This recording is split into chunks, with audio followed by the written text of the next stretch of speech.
This is, and thanks for shifting around the dates, we're sorry about that, it's just As long as circumstances. it's all right with you, it's But, all right with us. yeah, the good news is we have the draft report. We have a print copy for the township. We'll send it to the entire committee digitally. We'll talk about that in a minute, but, so we're happy to be here and thank you. So, and this is a photo of the railroad that was on the Lehigh New England Railroad, which is the old alignment, the abandoned alignment, that Tim was able to find. So, you know, we got a little bit of heritage in the study, just talking about that very briefly.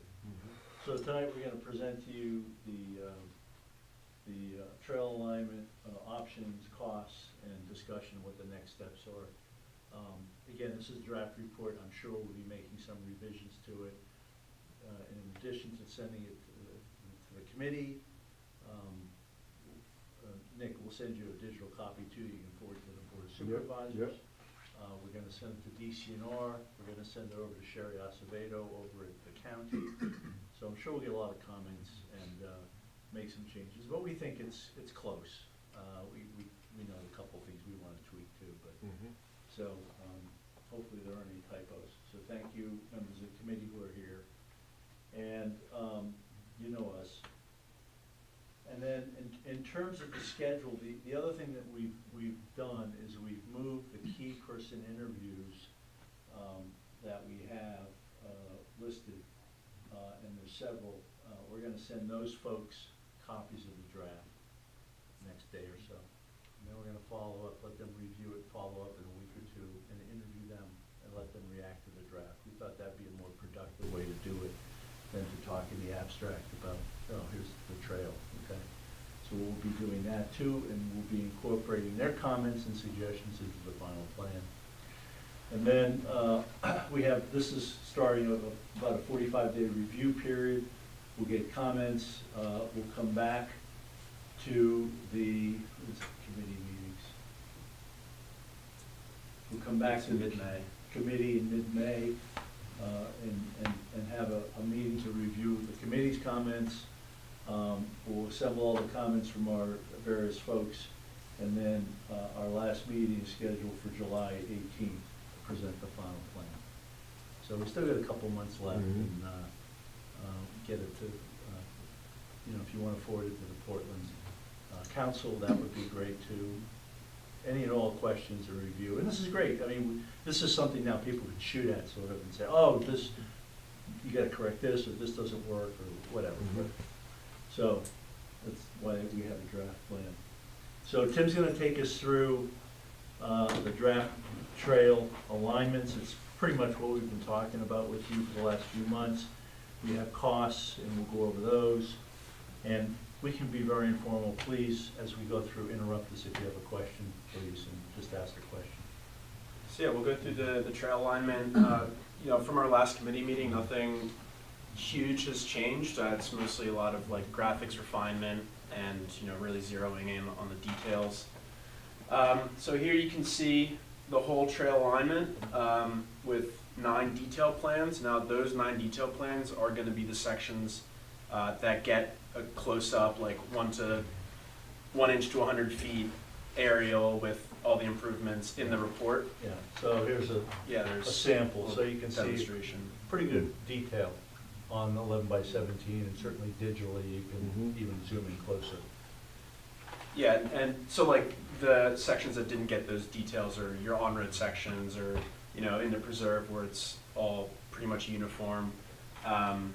And obviously zoning in on Portland pretty heavily, because we have all those alternate alignments going through there as well, which we'll go through in detail. So we'll start in the west at Minsi Lake.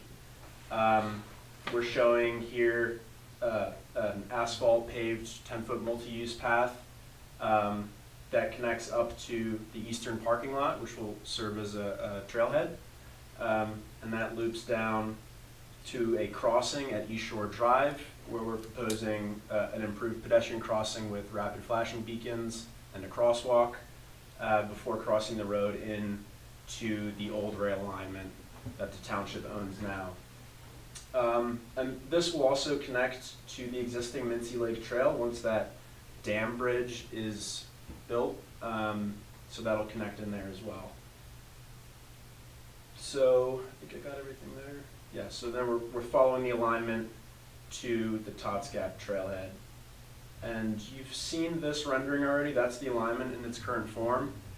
And there's a little conceptual rendering showing that asphalt multi-use trail. It should look pretty much like this. I mean, this section is actually very simple. How wide's that trail? I believe we say it's 10 feet. 10 feet. 10 feet. Yeah. The standards, we need to have 10 feet and then 2 feet of no vertical obstructions. Is this like the Stockertown Trail? I don't know what that is.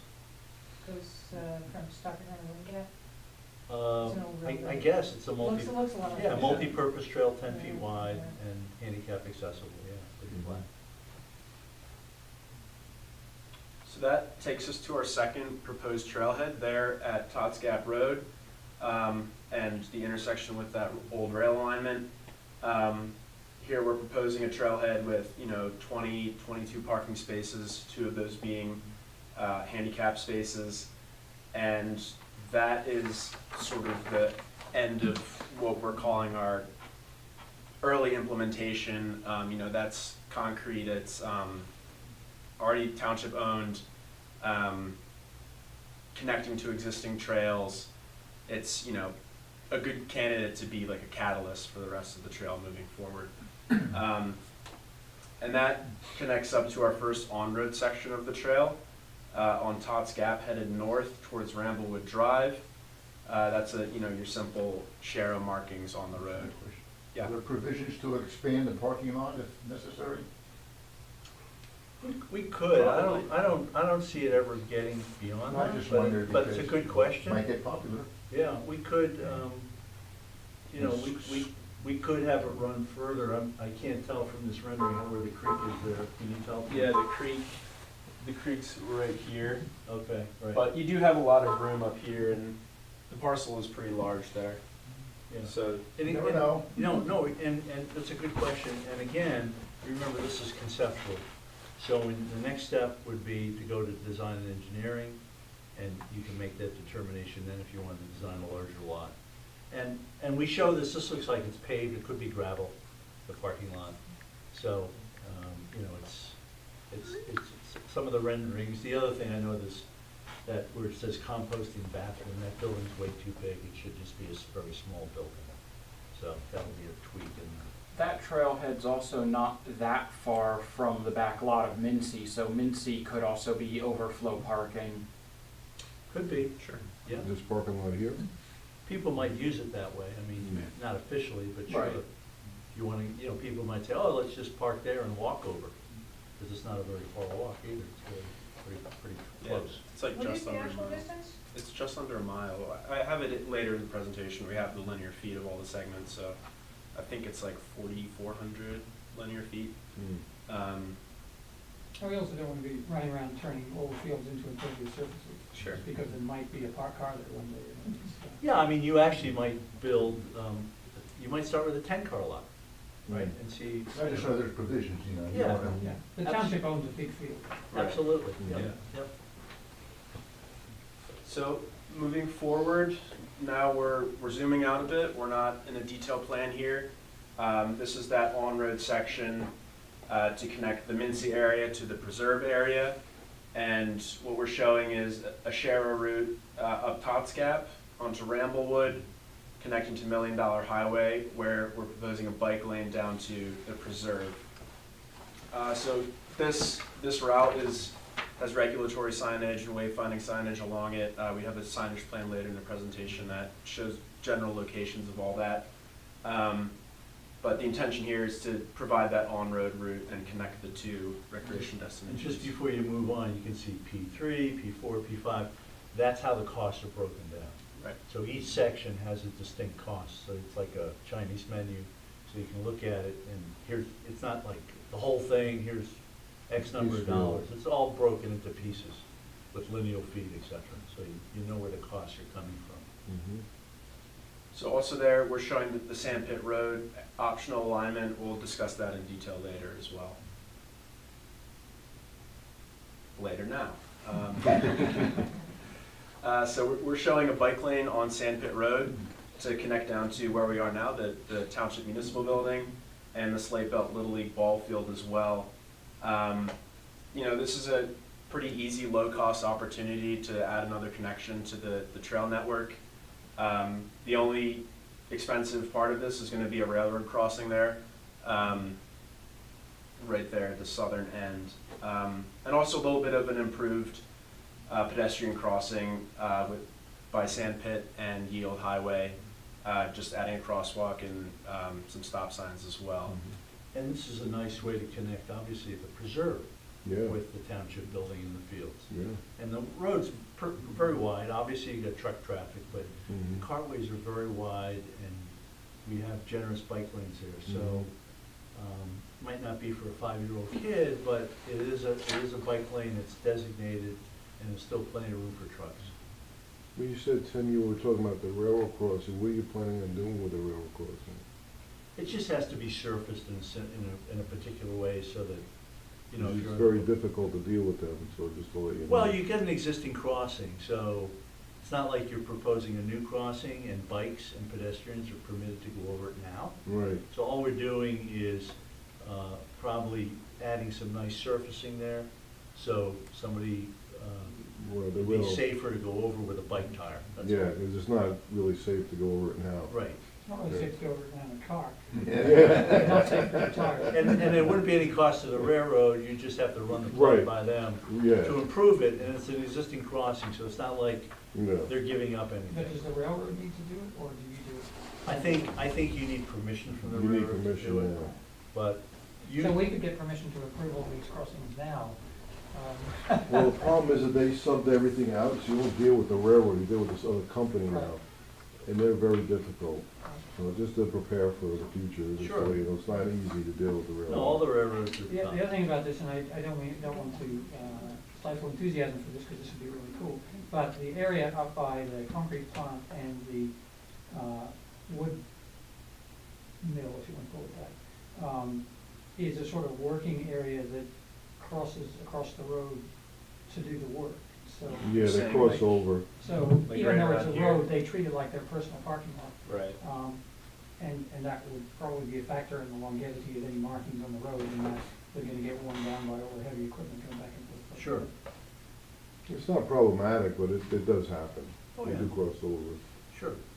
I mean, you can always go with thermoplastic markings too, which are more expensive More but last expensive, longer. yeah. They'll get worn down too. Just out of curiosity, I realized we do a lot of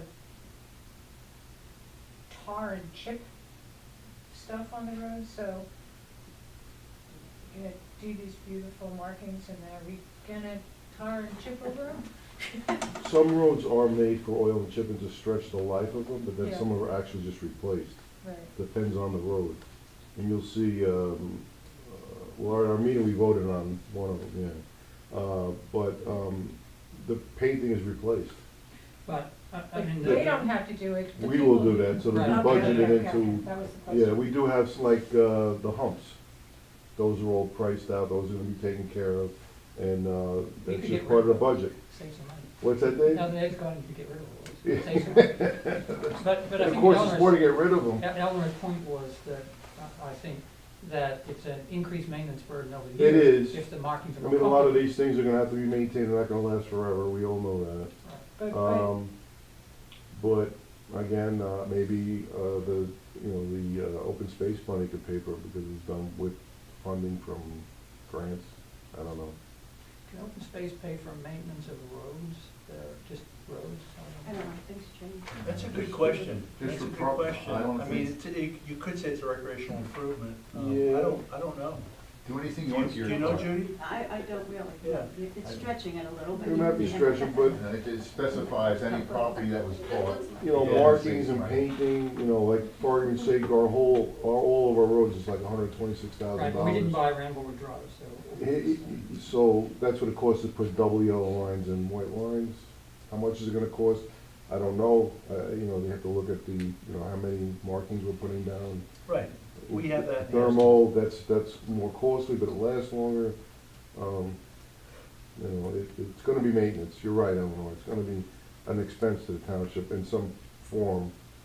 But this entire project is going to be maintenance in an entire expense.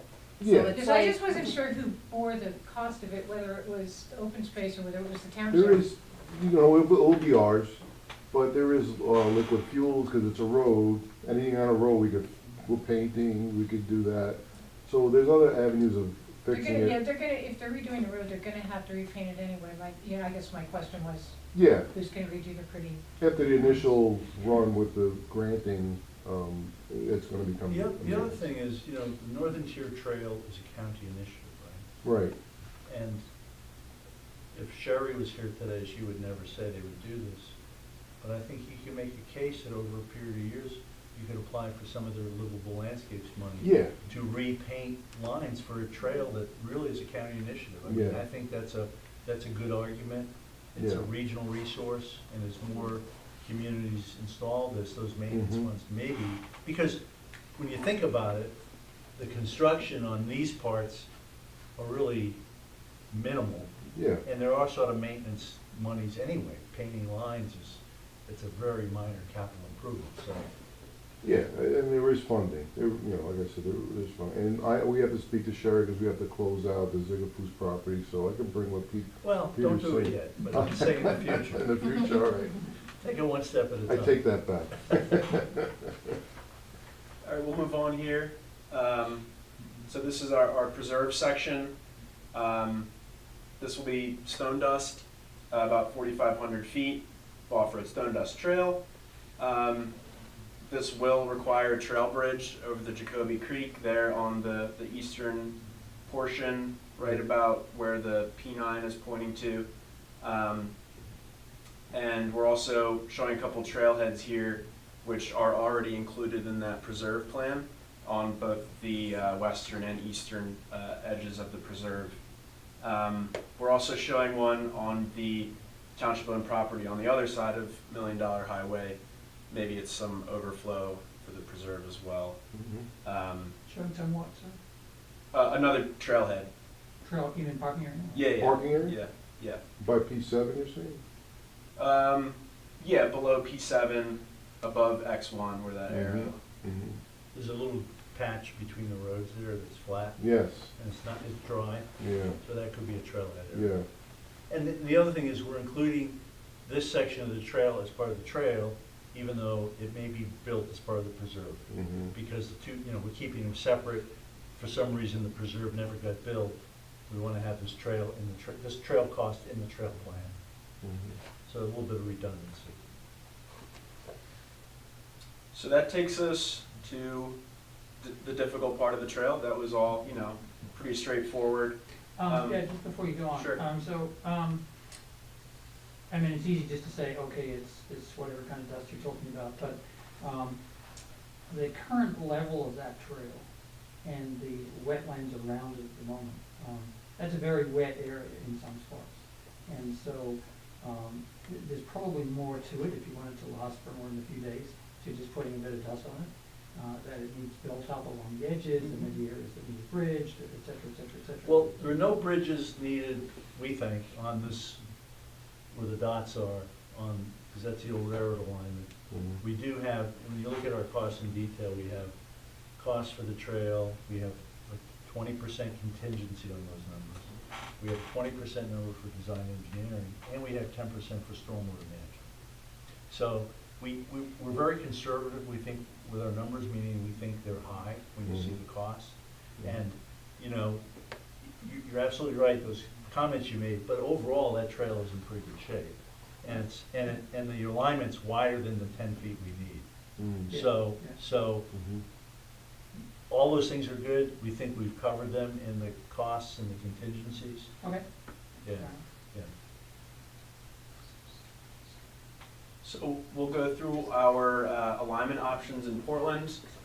So we've identified 3 here. We've got our preferred, which it's long-term, has the most amount of off-road trails, is the most accessible, But, you know, it requires some private property easements. All of these options are gonna require one bridge for the trail. But we've got a preferred alignment, we've got our short-term alignment, and then a long-term alternative, which skirts some of the difficulties in the preferred. So we're gonna go through these one by one. We'll start with the preferred here. Don't worry, we're gonna blow it up, but there you can see the general path. This stays as true to the rail alignment as possible, up to where it hits the Portland ball fields. Why don't you go to the screen and just point that, do you mind? Sure. Because it's hard to, thanks. Yeah, so, I mean, the rail alignment follows this to a T, up to about here is where it veers off. The rail alignment goes up like that before turning off. But, you know, we just wanted to get back to the public land, that is the Portland ball fields. So we're gonna do some blow-ups now. So this is starting on the eastern terminus of the preserve. There you can see that trail bridge I was talking about over Jacoby Creek. And this is, you know, gonna be that stone dust multi-use trail past the bridge, and then it will shift to a paved side path along Jacoby Creek Road up to the intersection with Middle Village, where we're proposing a crosswalk, a little bit of an improved pedestrian crossing there. And then that continues on onto another multi-use trail on public land that's all owned by the county on the old rail alignment. Moving on, there you can see that continuation on the county land there. And this is where we get into those private property easements that will be required. This section is showing 2 of them. I don't have the property boundaries on there currently. They will get added in the final report. But these, you know, you're gonna have to have those discussions with those private property owners to get those easement agreements. And this shows another trail bridge there at Jacoby Creek. That is the crossing that the railroad used back when it went across there. So that is a legacy alignment. Can I ask? Sure. These property easements, what kind of property is it? Is it like a huge chunk of somebody's front yard on a small lot, or is it a edge piece of a large field that nobody's? I think it's the latter. I mean, each property is gonna view it differently, and if you can't get those easements, then you wouldn't do this alignment. But it's probably an easement that's 20 feet to 25 feet in width. The trail would be 10 feet within that. There's not a lot of grading involved because it's pretty flat through there. It's at the top of the railroad bank. But you'd have to either get the property owner to agree to it, to purchase the easement, some arrangement. And it's okay to use open space money to buy these kind of easements on private property? I believe it is, yeah. Okay. I believe it is. And given the current valuations we're getting for open space acquisitions anyway, or easements anyway, these would be a pretty expensive part of the project, presumably. No, I don't think so. We haven't put those numbers in there because we. But shouldn't you put easements in there? No, we shouldn't, because we don't wanna prejudice the negotiation, right? I don't wanna put a price in there and then you go talk to the property owner in 2 years and it's either way too high or too low. But for planning purposes, one. Well, in order to purchase it, you have to go out and probably get 2 appraisals. If you're gonna use public money, by a state certified appraiser. So you're gonna find out what the valuation is. But there's no reason to do that unless you have a willing property owner. So we refrain on doing that on all of our trail projects because Okay. we just don't know. Fair. Yeah. And the other thing is presumably it's an all or none thing, so you either get the 3 easements or nobody gets any easements and nobody gets paid for anything. So the negotiations have to proceed synchronously such that all 3 property owners agree before anybody gets an easement purchased. Probably, yeah. Well, Yeah. well, I we mean- wouldn't want to buy easements that have been used. No, but you could have an agreement, you could make an agreement with a property owner that's contingent upon you getting the next easement. Right. Okay. So you could do it sequentially, and that might not be a bad strategy, because sometimes if you have a property owner who's agreeable to it, might convince the next property owner that maybe that's not a bad idea, right? So, I mean, those things they go all different ways. We've just been through a bunch of them. Are these plans gonna be shared with these three property owners? Well, we haven't approached them right now. Wouldn't that be the nice thing to do? Yeah, we probably should do that, or the township should reach out to them. I mean, Because before you publicly publish a document that says we're gonna acquire parts of your property, it might be nice to say, hey, are you interested in this, before? well, as planners, we make plans for other people's properties all the time. Right, but this is and- Upper Mount Bethel, so. I understand. And everybody What are you will trying to waive it, and they'll shoot you if you come on our property type And- person, so we probably want to be a bit proactive about this. Okay, I mean, we could certainly reach out to those folks, or the township could do it. Either may work, but, again, it's a planning document. It's not committing anybody to do anything, because the other alignment we're gonna show you, we don't need any easements. No, I understand. So, it's a planning tool, and, so we'll take direction from the township, the board. If you want us to reach out, we could send them, go talk to them, we'd be happy to do that. We just haven't done it yet, because this isn't a plan that's even been approved or accepted, right? So, I wouldn't jump the gun just yet. yeah, yeah. I mean, it's a good, absolutely good point. Well, I mean, if I became aware that somebody was planning to put a easement on my property, I would be pretty pissed that I wasn't involved in the planning of it. Okay, and. And I'm sure you would too, if you're in your house. Absolutely, and the response to that is these have been publicly advertised meetings, we saw you, Yeah, yeah, sorry. and that's a soft, it's not, it doesn't really fly. Okay, but it is a truthful response, so. True. And again, I think the best thing is, look, these aren't official plans, these are planning documents, I think But- an argument to that could be that this is an alternative. If you're willing to sell, we're gonna come through here. If you don't want to, we'll go up on this other one. Then people who might wanna have the money are thinking, maybe we should do. Well, You know, so you have the sure. balance there, you never Yeah, know. sure, And property ownership changes. well, that's the other point, So- Judy, that sometimes you wait for the next owner. You just don't know. So all I can say is our experience with this stuff, all the alternatives come into play sometimes. You just never know how it's gonna go forward. Did you finish at the top there?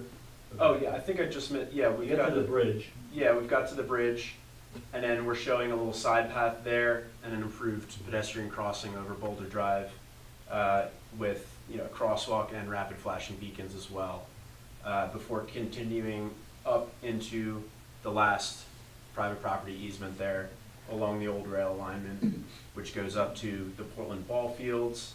The other part of that too, to David's point, is there could be a negotiation with, okay, there should be a fence along this trail, there could be an opaque fence, it might not be, landscaping, all that comes into play. Mhm. So here you can see that, that off-road multi-use trail coming up into the Portland School ball field, looping around before connecting to Goebel Street. Goebel Street, we're showing sharrows and sidewalk to connect down to Pennsylvania. And then State Street, we've got an improved pedestrian crossing on State Street as well, with crosswalks and rapid flashing beacons. Before proceeding on to the next, which is a side path along State Street, also with some crosswalks at those entryways. And of course, those will have to be negotiated with those property owners along State Street, because we minimize as much taking away the parking spaces there. I think they do parking like pretty much just up to the street there, so it's like one space, like a strip of one space. I think it's like 3 or 4 total across the whole length of State Street. So that is also a consideration. So then we're connecting to Delaware Avenue, 611. That side path connects up to the intersection there, where we also have an improved crossing with crosswalks and a handman, which is improving that traffic signalization there, making it a little bit safer for those pedestrians.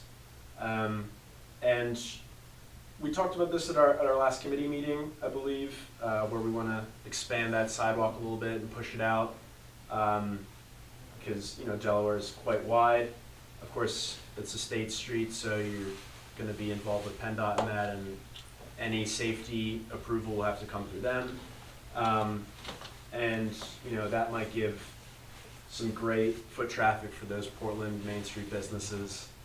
And that goes up to the existing crossing, to the pedestrian bridge. We're proposing rapid flashing beacons there, pedestrian refuge island, and some crosswalks to really shore up that crossing for pedestrians and get a nice connection there to the pedestrian bridge.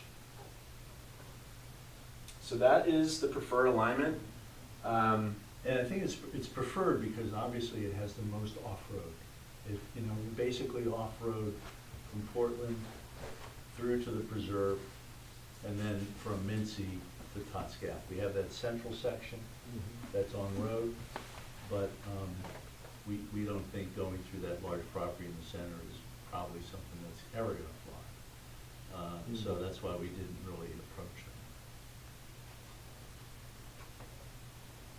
Now we've got some photo sims here as well. This is State Street looking towards Delaware Ave, 611. And there's that side path.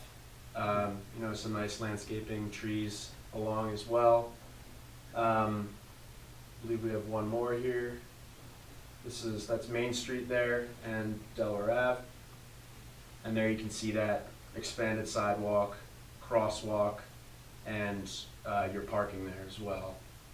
Some restriping of the lanes. Have the tractor trailers been taken into consideration for any of this? We think there's plenty of room. I mean, we haven't done turning radii and all that kind of stuff, but the street's really wide. I will tell you it is wide. Yeah. Because when 611 is open and you see cars coming southbound, making that a 3-lane roadway, Right. yes. Yeah. So, you know, I'm pretty sure we can get 14-foot lanes, travel lanes, which is, you never need more than that. Certainly, because it's a state road, when this goes forward, PennDOT's gonna be very concerned about the turning radii, which will have to, you know, go through the whole truck template turning things, so. So now we're gonna look at the short-term alignment. This is your Sharrow alignment. Sorry about that. You know, it's on road, so we're not really accommodating pedestrians at all. But you don't require any easements on private property, and it's relatively low cost compared to the other options. This also requires a trail bridge to cross Jacoby Creek there at the intersection of Middle Village and Jacoby Creek. So, you know, it's not ideal for children or pedestrians, but it does get the trail up and running and provide that connection to the pedestrian bridge, which is our eastern terminus of the trail. So it's, you know, easily implementable and cheaper than the others, but you have those caveats of not really accommodating pedestrians. So here you can see the overview. As I said, you know, it avoids private property, but there is a steeper grade going up Boulder Drive. And once you get to that intersection of Boulder Drive and Morningside, you don't have any more pedestrian facilities. So we're going to do some blow-ups here as well. Here you can see that section of Boulder Drive and Morningside. So that bridge across Jacoby Creek, Middle Village to Boulder, it's, you know, pretty narrow. You're going to have to build another little pedestrian bridge next to it if you want that space to accommodate pedestrians and make that crossing. And then, you know, you have a ton of space there on the preserve side for a side path. You know, that might make the grade a little bit easier and more accessible because you're not on the road, but still you have to accommodate or account for that.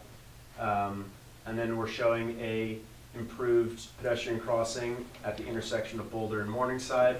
That's a crosswalk and rapid flashing beacons as well. And then we move on to the Sharrow markings. And it's pretty much Sharrows all the way through down to Delaware Ave. We've got Sharrow markings on Allen, Bollinger, Jones, Collins, and Maine. And there you can see the eastern end, and then where Maine hits Delaware, then we continue on with what we showed in the preferred alignment. That's unchanged. You still have that crossing, the little bit of expanded sidewalk, albeit much less than the preferred alignment, and you have that same improved crossing of Delaware Ave. You have the crosswalks, the refuge island, as well as rapid flashing beacons. So we've got another photo sim here. This is Main Street looking down towards Delaware.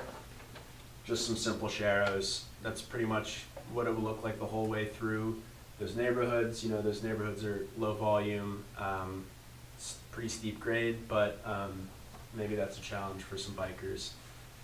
Give them a workout. Can I ask a Sure. question? If you go back one slide from here to the, I think it was, yeah, so you've got the Sharrow on Main Street, Mhm. but on the previous preferred route, why did you not choose to go through the ball fields and go to Main Street? Why did you decide to go around and down on State Street? Is there, Basically, because then on State Street, we can accommodate a side path, which is not in the road. okay, It's off, Okay. it's parallel to the road, but just off of it. gotcha. Mhm. So it's a better situation. Okay.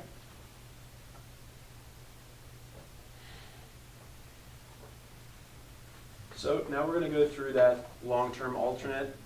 Sure. The Boulder Drive stretch going up the hill there. Yeah, I mean, the township owns the preserve, right. so theoretically, you could put in a completely separate lane for bikes or pedestrians going up. That's what we're doing, that's what Oh, we're you are? showing. Yeah, I'm sorry, go back. It's to- it's only when That's you what that cross into green one is, side. yeah. Understood. So we're gonna parallel that. The other thing we have to add to this is in the preserve plan, the master plan, you may recall, we have a small parking area in the Yeah. next street. It's- Like for right there, it's just gonna be a small pull-in for people to park and walk into the preserve.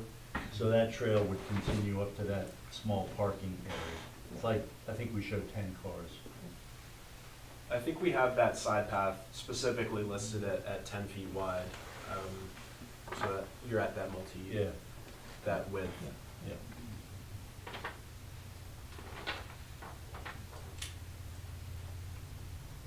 So the long-term alternate, we're skirting a little bit of the difficulty with the easements. I believe it's one less. We are accommodating pedestrians this way. It's a combo that has both Sharrows and sidewalk. But again, this also requires a trail bridge to cross Jacoby Creek. So it looks pretty similar to the preferred alignment. The difference is we're crossing Jacoby Creek earlier. That is the old, I believe it's County Bridge 182. It's a paper street right now that cuts between the county-owned parcels there, and the old embankments are still there, so they would of course need to be improved. But that's where the river crossing is. You avoid the easement. You avoid the easements on the southern side of Jacoby Creek, but you may need them on the other side, depending on the width. We're kind of depends on the width there. You might need one on the southernmost, the closer parcel there. So that's a sidewalk and Sharrows combination that goes up to that same crossing of Boulder Drive, and then connecting up into the Portland ball fields where you will need another easement. So the main difference there is you're crossing earlier and you have an on-road portion as well. But again, it's not that nice wide asphalt 10-foot multi-use trail, just a skinnier sidewalk. So here's those easements that would be required. The preferred, of course, is all three of them. The long-term is two of them, and the short-term avoids them all. And, you know, we had that discussion about easements and how that will have to be negotiated. So here's that signage plan that I had discussed earlier. This is conceptual and shows locations of where wayfinding, share markings, and information kiosks would be located.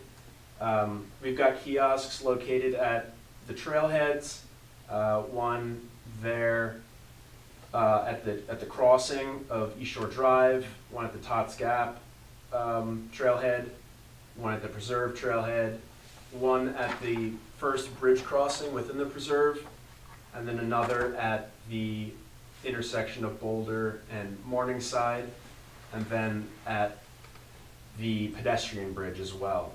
Shouldn't you have one down at the township building? That's at the other head to the place. Yeah, And you could- also, should we yeah. consider having a trailhead parking area for the public at the township? Because if it's gonna be a point to start that thing, you Right. gotta park your car, right? Sure. Do we need more parking here? Or do they just use the existing spaces? Well, right now, we have plenty of parking, but Yeah, but it's just sort of working. we It's could, not really we could clear add where- more.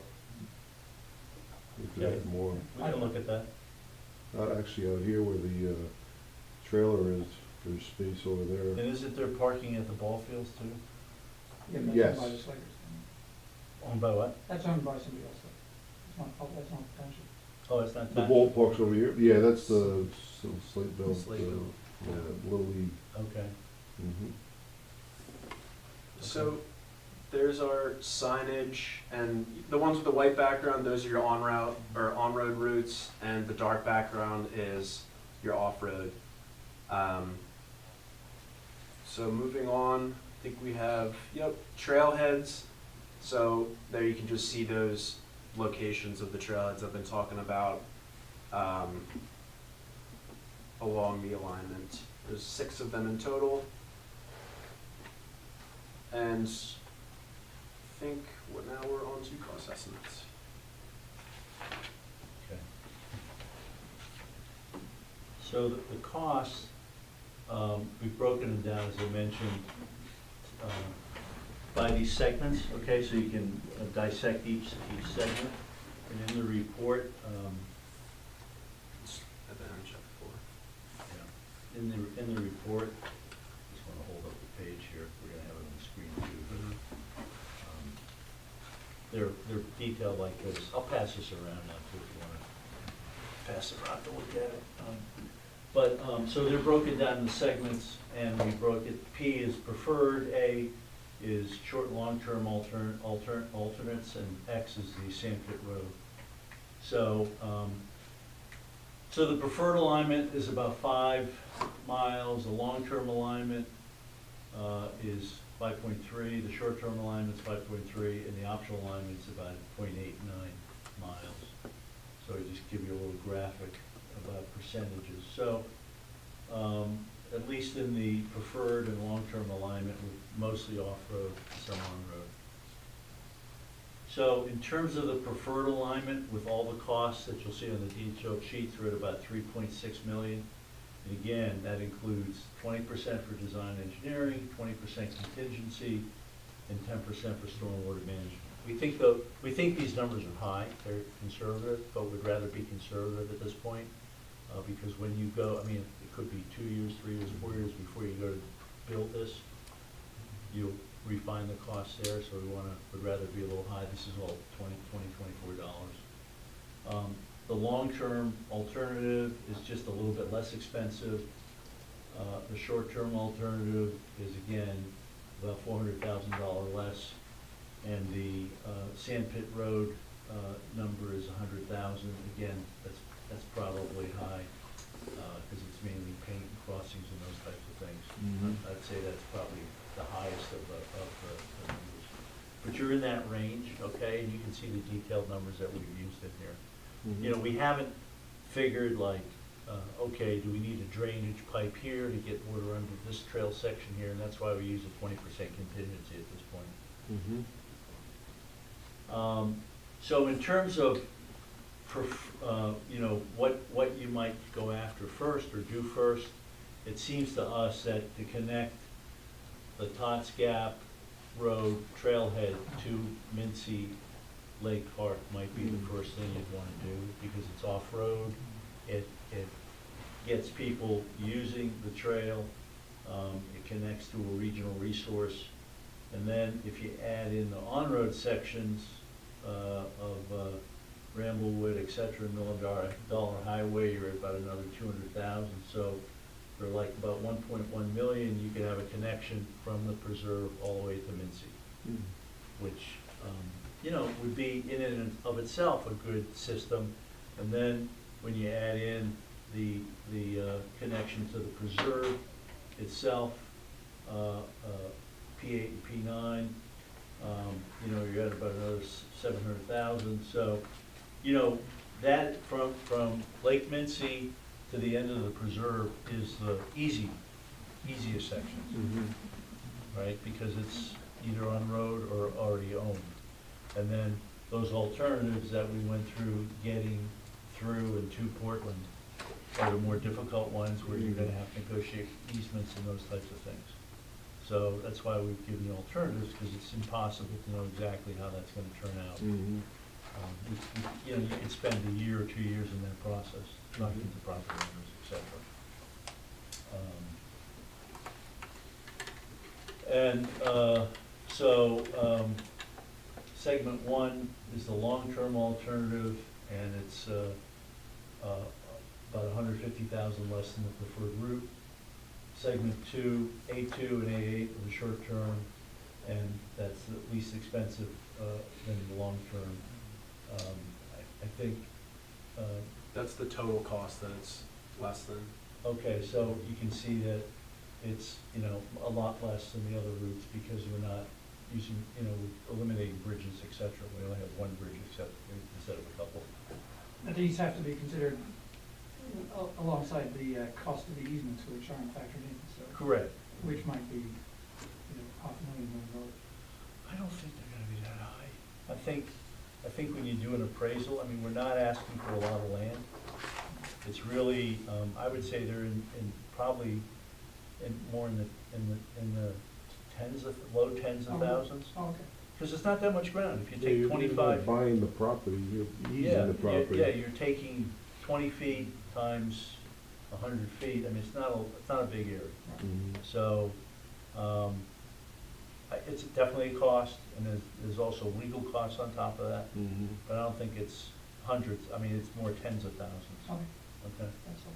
Yeah. And then this extra alignment is down Sandpit Road, which is a, you know, $100,000 number. So that's really where we are. We can go back and go over any of it that you'd like.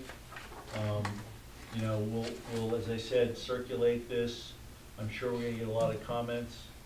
If we get comments that our prices are too high, that's okay. At this point, we can certainly come down with those, but we didn't wanna be too optimistic with Right. numbers, because that's always a fatal flaw. I think one of the questions that's gonna be asked by the board of supervisors, we have the big project with the preserve, which is gonna deplete the account, probably around $1 million. But we're still feeding money into it, hopefully, Yep. that they continue to put EIT money Well, in I it. think first you gotta verify that you can pay for this with open space funds, Yeah, okay? Because we're not sure about that. So Yeah. that's a question, and I'm not sure who you ask about that. I would say, just from what I've read, you know, Yeah, Mm. I tend to agree with you, Yeah. with what I know. and it's So not a lot. does that apply to all of it, or just the parts of it that are not in the preserve? yeah, when you go into the parts that preserve, aren't in the preserve. Did you buy the railroad alignment with open space funds, or was that different money? Because you purchased that railroad alignment from Tots Gap up to East Shore Drive. That was, the township bought that outright. Okay. Yeah. Yeah. but the preserve rate was bought by Preserve was all one lump all sum. lump sum. Yeah, all so of you it. could use it for the preserve section, Yeah. I think, Yeah, Yeah, okay? but only in the preserve. Right. Well, And you're- except that supervisors took that railroad bed out of the protected area. Oh, that's right. Well, yeah, but it was still what we wrote, It was bought with and open space. supervisors can now do whatever they want. The, so the they other can back- subtlety here, and I haven't even talked to Nick about this, I think we talked about it with Lauren Possinger. Mm, But if we get the DCNR money, which is really land and water conservation money, you have to agree and put on the deed that you're not gonna ever develop that preserve for anything else except the open space use. Now, you already have the deed restriction that says that. right. But if you recall with the preserve, and I have the line on here, you know, your public works area is like here, right? Mhm. Down. So and if you recall, we have the road that comes off of Audubon that comes down with the visitor center.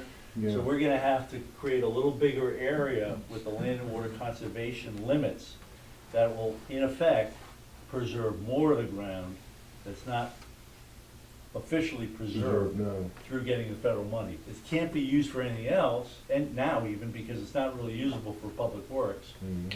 So you're gonna, if you get that federal money, if you wanna get it, you're gonna have to preserve a little more ground, which hopefully nobody objects to. But it's a sub. Technically, all that was public preserve money anyway. Okay. Open space money anyway. Yeah. Yeah, well, we're not gonna go in that discussion tonight, but, And that was just political.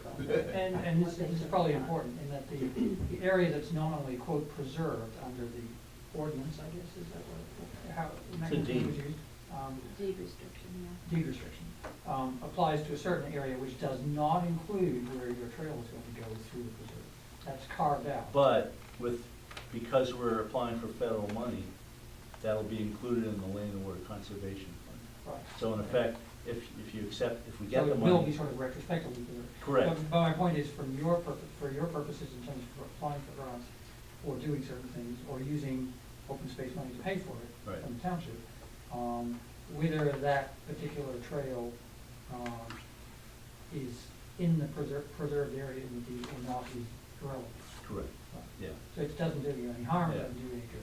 Yeah, and the other thing to note with these numbers that I went through, and we should know this, maybe Tim knows this number, I don't, off the top of my head, is the number for the trail through the preserve is in this trail number, so if we build that trail with the preserve money, then it comes out of It the trail. comes out of it, yeah. It's And it's also not very much. it's like $500,000 Or it's not, in that it's range. less than that, but anyway. Yeah, Yeah, the other thing is, if you go back to the, segment that's up near Lake Minsi, yep, part of that's owned by the township, but part of that's owned by the county, right? So the part that's on the other side of East Shore Drive or whatever it's called, Yeah, I think that's owned by county. this is county, I think. yeah, so, Yeah, so that's not our problem with respect to, ownership, I suppose.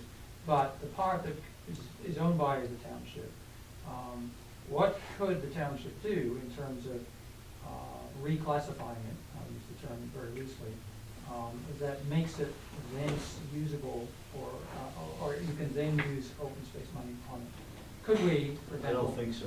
I think you'd have to purchase it with open space money, And the only property. already been purchased. but not with open space money. But not with open space Yeah, money. yeah. So there's no zoning, there's no deeds, But- there's but no the- easements, there's no Yeah, conservation. no, but the other good thing about trails is there's whole different pots of money to go after. And I know I use this a lot as an example, but we're almost ready to build a trail in Chad's Ford. That's a $3.5 million project. Population's not much bigger than this township, and we got $2 million grants through the PennDOT TASA fund, the Transportation Alternative Set Aside.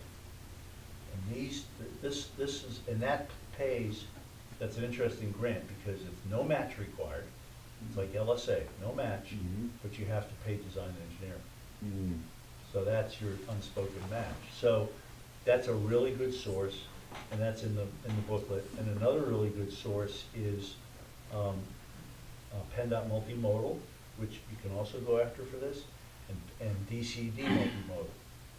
So those are all good sources, so it's a different sort of pot of money that you go after.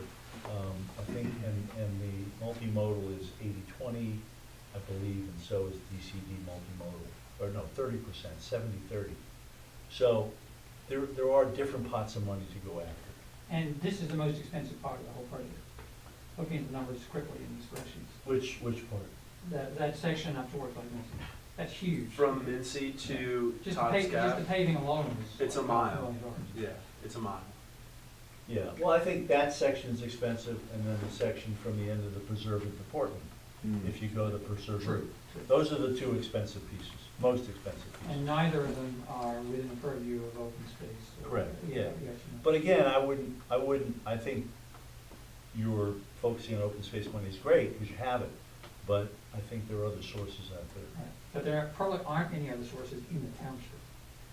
May not be, and that's, I mean, in the Chad's Ford project, they have $3.5 million of grants. But the How much township, do they have to pay in matching, or an engineering the fee? township is paying the engineering And how much fees, is and that? those are probably in the neighborhood of 400,000. So it's not a bad bargain. So they're getting 3.5 million in grants, and they're just paying, well, just, but they're paying for the engineering, Engineering, yeah. 400,000. That's like 10% of our budget.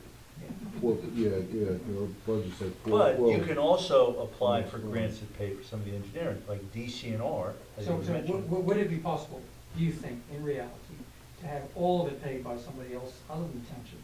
Because I think it's there's no chance in possible. hell the township can afford this. Well, I think Well, it's, yeah, our budget is 4.9 million, but $1 million of it is garbage. Yeah. So it's really, So we're not gonna be spending anything. Well, yeah, it's really well, I think it's 3.9. possible, But even. but I think it's probably not realistic But it's that included in It's the included, budget. but it's. the township Yes, but is it gonna isn't. have to put Yeah. some money into this. It's gonna be a really hard sell. Well, you don't have to sell it yet, you have the plan. And the next step is to go after grants, and you do it a piece at a time.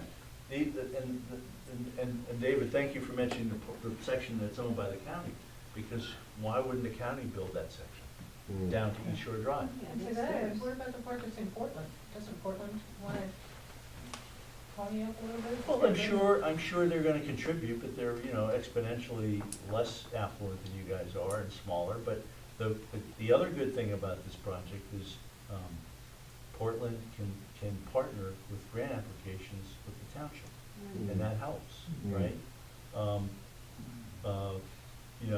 PennDOT has an interest to fund this project, because what it does is it mitigates the traffic on Delaware Avenue, it makes it safer, it creates a crossing to a bridge to New Jersey, which is another benefit. I mean, this has a lot of stuff going for it, and the other thing is, the county has this livable landscapes project.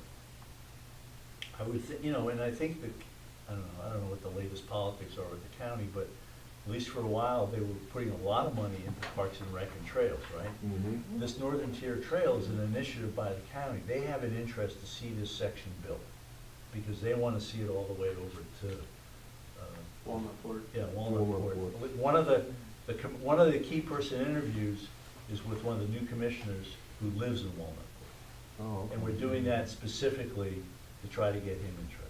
Mhm. And for our own selfish reasons, hire us to do your trail plan over there.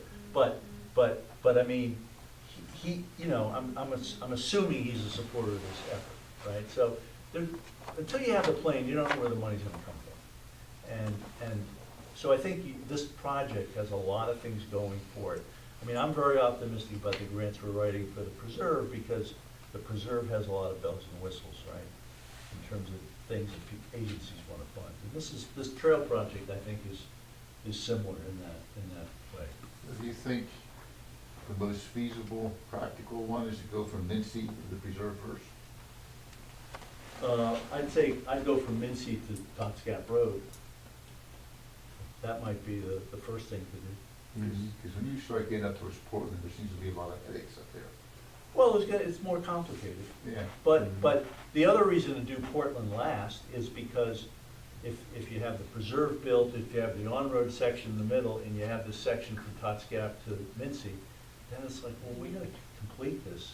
There's more, you're gonna have, at that point, attracted X number of dollars to build the western section, right? Mhm. So there'll be more momentum, hopefully, to do the last piece of the eastern section, whether it's the inexpensive on-road route or the more expensive routes. So, these things always get done in pieces. Mhm. Has this been presented to Portland? Because it seems, I don't wanna, I'm here. She's right here. oh, hi. Hi. No, She's it, Portland. it was one of those And yes, like- we discussed it. Okay. It was one of those like, I don't want, like, I know relationships aren't that great. I don't think our township necessarily wants to be speaking for Portland, like, oh yeah, we're gonna surprise. plow through Portland. Like, that's, We have plans for your water. Yeah. you know, like, Trying to start a war. No? Good question, but Stephanie's been at all the meetings just about, Yeah. so, yeah. And I'm sure, you know, your council members will have questions, and that's fine. I mean, there's a lot of, I mean, you know, David asked probably the most good questions tonight. I mean, you know, so, Well, because none of this is easy. I have a question, Yeah. which I kind of wanted to ask before. That, the old railroad bed, that mile or whatever from Minsi down to Topsfield. After, a few years after that was purchased, an outright purchase, and that was, we won't get into the people involved and whatever happened, but, a few years later, the township, wanting to kind of make some money, there's some kind of an easement on it.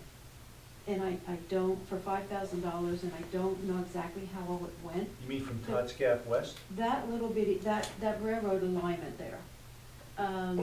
Something about anodes, and there was a water line going through or something, and they wanted to be able to have something going through there. That, and I'm guessing that if you're gonna do that, it's gonna be in there, and it's gonna, so it may be something to have to look up Mm. about. If, I don't know, if my records aren't that great, Yeah. but to go back and look at it. Okay. Yeah, we don't know anything about that, Judy. I mean, that's I what didn't it is. I always look at things of, was I Who sitting would up- know about was I that? sitting Would up there, David, was do I you know sitting about back that? there? Was Yeah, he might. involved in the purchase? Andy Nestor was the chairperson at the But time. easements have to be recorded. That's a long time They have ago. to be recorded, Yeah. but I don't know what the time frame was. But after it was purchased, so that was before 2008. I don't know if it happened before 2008, or it must have been, because after that, I would be sitting back out here with everybody.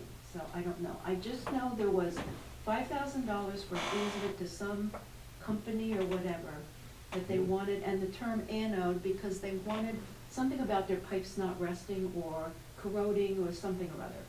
And I didn't understand it, so that's why I don't. Well, an anode field Yeah, is it something that they actually, if it's a pipe, Yeah, they will run low voltage DC in it to keep it from Where's the bursting. Western? okay. And what they do is they put an anode field in to draw the AC to the anode field. Now, the anode's usually sacrificial, they gotta replace them after. I have one in my backyard. That's what I know about. I'm glad you understand it then. The only So thing is I that a could, problem in any way? But it's just an easement, they'll have to replace the anode Well, field then it would be- eventually. Yeah, I guess. And this would be though for an existing electrical line? No, I don't think, I thought it was. Probably a water. gas line or a that was water gonna be line. my Yeah. guess, is it was gonna be for Columbia Gas. Okay, Yeah. okay, see gas gas. line. I don't know. There are gas pipelines all over them. Yeah, I don't recall a gas line on that western section, from Todd's Gap Maybe they West. get built, I don't know. Yeah. Maybe they future use or something, or, but usually the anode field is where they have the, electric going into the pipeline. Okay.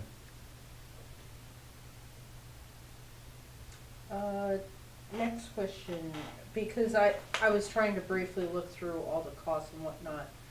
I didn't see anything like set aside for little like infrastructure improvements like bike racks or benches, which would attract people to be able to, oh, I've now biked to Portland, it's lunchtime, where can I safely lock up my bike? Sure. Is that included in a section that I've just Yeah, skimmed it's, and missed, or I mean, like? again, we typically don't get to that level of cost, but could be in, we do have the signage in there, but, we don't have things like bike racks, but typically we assume that's covered in the contingency. Okay. You know, I mean, the contingency number's large. We've learned, one of the things that happens, the reason why it's a 20% contingency, DCNR, for example, only allows 10% when you go for a grant, but if you go after, I mentioned TASA funding, which goes through the PennDOT ECMS process, which Nick's probably familiar with, David may be familiar with, the prices go up. Okay, so that's why we use a larger contingency. So it should be covered within those. Okay. And we haven't got to the level of saying, okay, we have a bike rack here or a bench here. When you get to the final engineering, absolutely, you gotta include that, Okay. yeah. It was just one of those, like, Sure. we're talking about attracting people, and sometimes it's like, you gotta give them a place to land. Absolutely, absolutely, yeah. On that subject, I know that, for example, the observatory I volunteer at, we did a program where we recycled certain plastics and through Trex, and they gave us a bench because we recycled X amount of plastics with them. So that might be something to add in and look into if Okay. people are wanting some benches. Sometimes they get a little iffy. I'm like, okay, that's enough benches for you. Incidentally, you got a typo in there. Maybe Potter's Portland chief. Okay. Only we would know that, so. Well, those are the kind of things that I'm sure you'll find in here, Yeah. so. I have another, sort of more general question, that is a scope creep question. And that is, $1 Million Highway. We live right there, so we walk it every day, and we know how fast the traffic comes down there. Right. And we talked about this before. But since you're talking easements down in Portland then, what's wrong with easements on $1 Million Highway? I'm sure the landowners on either side of $1 Million Highway who own, anything from small to quite large tracts of land, and many of them don't even live in the township, would be willing to grant an easement to put in a sidewalk. I think they're awfully optimistic about that. Well, not for House of Iris. Well, not on the, He owns everything. On Portland the side. right side, he owns everything. it's farm fields, and that's a possibility. Yeah, that's what I'm saying. Okay. And it's more engineering because there's a rise, but is that even worth considering? Because if you put a bike lane, separate pedestrian bike lane on the right side, the east side up there, and could convince Hal to sell you an easement, then that would make that very safe. You'd still have to get all the way up to, what's that, Ramblewood? You have to get up to Ramblewood, There's a there's a bridge bridge there. cross, so you need another pedestrian bridge, and you would then have to cross $1 Million Highway at Ramblewood, Right. which is a disaster. But then you've been walking up there anyway, so. Yeah, I think those are good suggestions, David. I mean, typically, we do find a lot of more difficulty with getting more easements. I mean, I think if the committee wants to put that in as a comment, I mean, there are always ways you can enhance these plans. So I think it's a good idea. Whether it's realistic or not, I'm not sure. It's more easements to get. I mean, again, Chad's Ford, I'll use an example. We're just finishing up with easements there, and some of them have been as little as 300 square feet. I mean, and you'd think we're asking for the world, Yeah. right? I mean, literally. So it's every time you're dealing with a private property owner, it's complicated and not easy, and for good reason, right? I mean. And the flaw in my suggestion, of course, is that, Hal's land only gets you 2/3 of the way up. Then you get into smaller pocket parcels. Right, Okay. right. You're thinking optimistically, that's good. I just don't know. Well, what I'm you thinking think. about how you could do something that makes that section safe. Yep. Because unless you're a very dedicated cyclist, Yep. who's willing to deal with, 60-mile-an-hour traffic in both directions simultaneously, many of which are trucks, then you're not gonna be wanting to walk up that. Right. Which road. Well, that's easy. If you want the safest way, you get an easement that connects the railroad track at Tots Gap to the railroad track where it goes into the preserve. And how would then Freezer, preserve those yeah. people? Right. That's never gonna happen. Yeah. Right. I wish, our fondest dreams. Yeah. And also Alice Taylor, what was her, Taylor, the Taylor Yeah. property, that, It's just as difficult. did she say no? I don't know, but,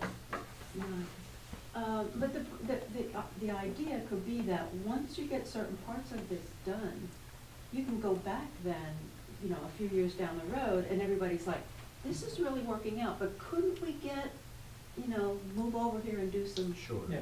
yeah, it might. Sure, and I know this is Dumont County, right?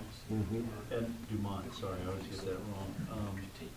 But, you know, I know they're talking about land going to their children, but you never know what happens.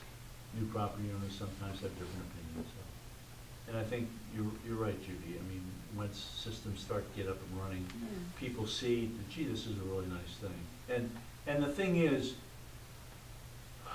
what we try to do on these projects is not fight the battles we don't have to fight, Mm. because it can kill a project, right?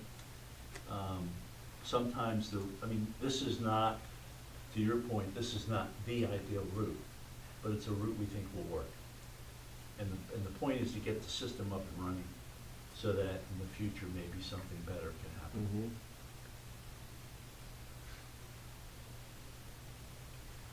Anything else you want to go over? So we'll get this report to the committee, Nick, to Stephanie, we'll get it, and if you distribute it, it'll be a reasonably sized PDF, probably 10 megabytes or something like that. We'll send it to DCNR, we'll send it over to the county. Mhm. Nick, if you want more print copies for the Board of Supervisors, let us know, we'll print them and send them Yeah, up. it'd probably be easier. Yeah, Yeah. yeah, and then we'll see what comments people have and make revisions, so, Yeah. appreciate everybody's time. The section in the preserve, Yes. is that subject to the 2-year delay because of the cultural survey? What 2-year delay? Did you mention a cultural study that's we can't do anything to the property until that study is done? This is all- Lauren, I'm sorry, Lauren Possinger, yeah. you mentioned that they have to do a cultural study on the property before we could do anything. Oh, the SHPO, Yeah, is that what it's called? State Historic. The cultural, yeah, study? I didn't know, I think you just have to run it by SHPO. I didn't know you actually have to do a study once you get the Land and Water Yeah, Conservation money. remember, he said it was about a 9-month to 12-month study. You try to convince them it's a quarry. They're not gonna find anything. Well, okay, but I mean, Because that was the MPS, right, that he mentioned that they have to do a study. well, there was, if you get the Land and Water Conservation money, and I can't remember the timing, you're not gonna get the money until 25, Right. fall of 25. Right, But in order to get that, my understanding was you go to State Office of Historic Preservation prior to that, and they hopefully will clear the property. But again, to David's point, this ground has been so highly disturbed oh, absolutely. that, I mean, again, I'll use Chad's Ford for an example. Because it's right, we're going from Brandywine Battlefield Park to the museum in Chad's Ford and then up to the Historic Society. Because of the cultural resources, and we're using federal money, we had to do a dig every 50 feet along that trail, and it's like a 1.5-mile trail. Wow. And what we found was one metal Matchbox racer. That was our find. But that's what you have to do sometimes. Yeah, Because how many years was that a railroad where the trail's going, and everything else was highly disturbed? I it think we was could, quarry. yeah, I think we could make the case that the historic ground is long gone. There's nothing there, and There's anything that nothing was there. there, the miners The have. miners have it. Right. So, He just seemed adamant about saying, nothing's gonna happen for like 9 months or so. was this a separate meeting after? Well, you were on it. Was that okay? Yeah, Okay, sure. I didn't hear it that way. Yeah. I don't think it's an additional delay. I think it's a delay that happens when we're waiting if we get the Land and Water Conservation money. Mm. But, So it depends on who's funding. correct. Right, so if we're not funded by them for the trail along the railroad bed, we can just go ahead and do it right now without worrying about any of this. Sure, but where you, to the point we've been talking about, where you're gonna get the money. Yeah, Yeah. But the reason we're going to Land and Water Conservation money is because DCNR's cap right now is around 250. We've applied for 600,000 from Land and Water Conservation Fund. Mhm. And again, I'm pretty optimistic about it because it's a good project. But that doesn't include anything for the trail, does It- Or does it? It does. Oh, okay, cool. Well, And that's the it. preserve, And- Yeah. Okay, good, cool, so, understood. okay, so. But I don't think it's addition to that, Nick, but next time I talk to Lauren, I'll. Yeah, that was what I I'll heard. clarify that, It okay, was like a 9 to 12 month wait. yeah, yeah.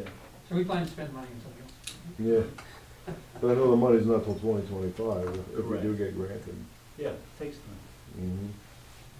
Yep, everything takes time. Yep. Well, only take a couple holes from there to find out that there's nothing, I mean, Go, have at it. there's nothing there. Yeah. We want the money, so, Yeah, this is why people hate government sometimes. well, I didn't want to get into the money that I applied for with you. We paid you, and DC, we still haven't gotten it. Really? No. I thought he said he was gonna forward you the 50%. He released of all of his claim to anything, and he said it's just a process, Nick. And that was, I sent them the documents February 18th because Really? they wanted to send our money to liquid fuels, which I said, you can't send that money to liquid fuels. It's not the project. The project is open space, but we don't have that account. I'll send it to you. We have to go online. I go online, I send it to him. Wait 3 weeks, he says, you'll get your money. I wait 3 weeks, I wait 4 weeks, nothing. I call him. He goes, oh, Nick, you gotta call the Treasury's Department, and I call the Treasury's Department, oh, we never received it. I said, it's your website, and I got a confirmation that an email that we got. And I don't wanna labor everybody over this, but it's, so I sent it again. I said, okay, I'll resend everything. I send everything again, 4 or 5 weeks goes by. I call up, she goes, oh, we did receive it, but you still have to wait because we're very inundated with other accounts. Everybody wants to do business with Pennsylvania. And I said, okay, we'll wait. I Is this just- DCNR? Yeah, Yeah. so I just got a letter, I got an email that I needed to send the documents again, and if I don't send it by tomorrow, they're gonna close the case. I'm like, what? So I get, I saw the email late Friday night. Monday, I'm in the office with Diane, I said, we gotta put all these papers back together, and I gotta send it to him. And I sent everything to him, and I said, I want a confirmation. I got a confirmation that this is what you have to deal with when you wanna deal with the government, and that's the state. Well, you are the government, though, you're just the township. But we're the township. And we still haven't gotten the Zigafus money, that's another thing, that's $50,000-$60,000. And I'm finally down to where we just have to do one more letter and we'll get that. Is the county funding for this reimbursement at the end, or have they sent you money? That's at the end. So once this is completed, then you can apply to get your money. You have to, just like anything, you have to spend your money and get it back, but when you told me that they would give us money, Yeah. they give you up the 22,000 of the 25,000. Did you talk to Lauren about this? Not Lauren, no. You might wanna call him. I mean, that's not usual as far as I know with DCNR. It's impossible, but when I went to PSATs, I talked to the state, the people that, and they all said, I know, or it's a pain in the neck, I know. I said, no, that's not right. It's just not right. I said, that's why people don't want to apply for But loans. usually DCNR, and especially that's a small grant, they usually give you 50, I mean, when you sign the contract, they say, do you want 50%? That's how it usually works. And the problem was, they didn't have our open space account on account with the state. But to get that on there, February 18th when I first sent it. But now it's there, so it'll be easier next time. Now, it's there, David, but it's the third time I had to send it But to your them. open space account has nothing to do with this project. No, not this project, but the. Oh, for the preserve. Yeah, Oh, okay. Yeah. Sorry, I was yeah, thinking a different project. yeah, You got this money? yes, Okay, good. All right. so. So we're there, I'm just saying, you mentioned Yeah, federal money and just wait, hurry Yeah. up and wait. Yeah. But that's fine, that's what we have to do.